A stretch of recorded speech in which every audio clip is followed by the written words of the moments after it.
ditemukan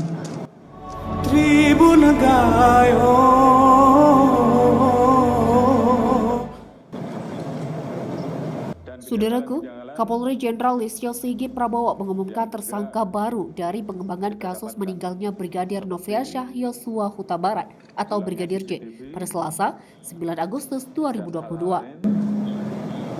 Listio menyampaikan Irjen Verdi Sambo menjadi tersangka baru kasus kematian Brigadir J pada konferensi pers di Gedung Rupatama Mabes Polri. Kapolri menyampaikan tidak ditemukan peristiwa tembak-menembak di rumah Verdi Sambo. Kapolri juga menjelaskan jika Barada Richard Eliezer atau Baradae diperintahkan oleh Verdi Sambo untuk menembak Brigadir J.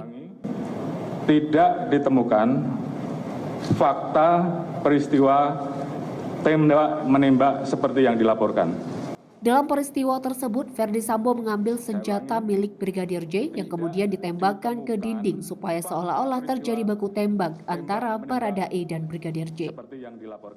Tim khusus juga menemukan bahwa peristiwa yang terjadi sebenarnya ialah penembakan terhadap Brigadir J yang mengakibatkan Brigadir J meninggal dunia. Hal tersebut juga dilakukan oleh Baradae atas perintah saudara FS.